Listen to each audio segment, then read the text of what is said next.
అద్భుతమైనటువంటి మేడారం గిరిజన జాతర ఆరంభమై ఇది రెండవ దినం చేరుకుంది.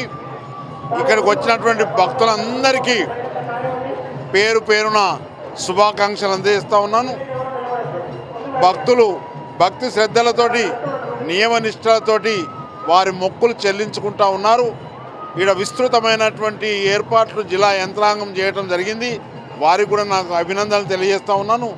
గతంలో కనుక ఈ జాతరను చూస్తే గిరిజన జాతర, ఆదివాసుల జాతర ఎవరు నియంత్రించటో లేక ఎక్కడ దొరికితే అక్కడ గుడారాలు వేసుకుంటున్న సమయంలో నేను జిల్లా పరిషత్ డిప్యూటీ సీఈఓ ఉన్నప్పుడు, కలెక్టర్ ప్రభాకర్ రెడ్డి గారు ఉన్నప్పుడు దీన్ని కచ్చా రోడ్లు వేసి లేఅవుట్ నిర్మాణం చేసినటువంటి పరిస్థితులు మనం గమనిస్తూ ఉన్నాం.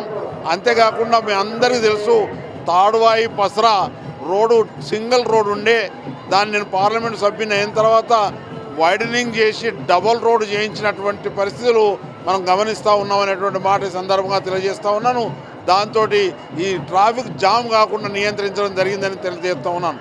అంతేకాకుండా ఈ జాతరలో అనేక మంది జిల్లా అధికారులను ఒక్కొక్క గంట స్థలంలో కళ్యాణ కట్ట అనుకోండి, కోళ్ళు కోసే పరిస్థితులు అనుకోండి, మరి స్నానాల ఘట్టం కాడనుకోండి, మంచినీటి సరఫరాగా అనుకోండి, పారిశుద్ధ్య కేంద్రాలు అనుకోండి, తర్వాత అగ్నిమాపక కేంద్రం అనుకోండి, అక్కడ పోతే మరి బస్ స్టాండ్లలో కూడా జిల్లా స్థాయి అధికారులను పోస్టింగ్ చేయించి వారికి వాకీ టాకులు జిల్లా పరిషత్ నుంచి ఇప్పించి జాతరను రెగ్యులేట్ చేసినటువంటి పరిస్థితులు మరి ఈ సందర్భంగా గుర్తు చేస్తూ ఉన్నాను.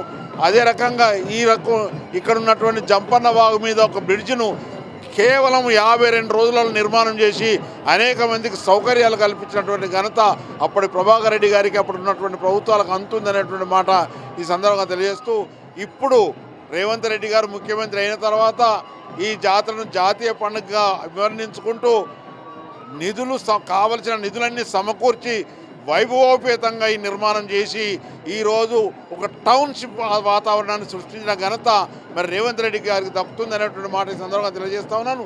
సీతక్క గారు కూడా వారి జాతర, వారి దేవత, నా దేవత నేను కొలుస్తాను అని స్వయంగా ఇక్కడ దరిదాపుగా నెల రోజుల నుంచి ఉండి మరి నియంత్రణ చేస్తూ ఉన్నారు, సలహాలు ఇస్తూ ఉన్నారు, అడ్మినిస్ట్రేషన్ నడిపిస్తూ ఉన్నటువంటి పరిస్థితులు కనబడుతూ ఉన్నాయన్నటువంటి మాట ఈ సందర్భంగా తెలియజేసుకుంటూ, మరి ఇప్పుడున్నటువంటి పరిస్థితులకు గతంలో ఉన్న పరిస్థితులకు సమాంతరం 90 degrees జరిగింది, 360 degrees జరిగింది అనేటువంటి మాట తెలియజేసుకుంటూ భక్తులందరికీ విజ్ఞప్తి చేస్తూ ఉన్నాను.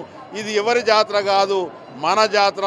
మనకు మనమే నియంత్రించుకొని డిసిప్లిన్గా క్యూ లైన్లో మరి నిలకడగా ఉండి కొబ్బరికాయలు విసరకుండా భక్తులు నియంత్రించుకోవాల్సిన అవసరం ఉంది అనేటువంటి మాట తెలియజేసుకుంటూ మరొక్కసారి భక్త శ్రేణులందరికీ ఇది అంతర్జాతీయ పండుగ అయింది. అనేక రాష్ట్రాల నుంచి, విదేశాల నుంచి కూడా ఈరోజు మరి భక్తులు ఇక్కడికి రావడం జరిగింది. వారందరికీ మనస్ఫూర్తిగా శుభాకాంక్షలు, అభినందనలు తెలియజేసుకుంటూ సెలవు తీసుకుంటా ఉన్నాను. జై హింద్.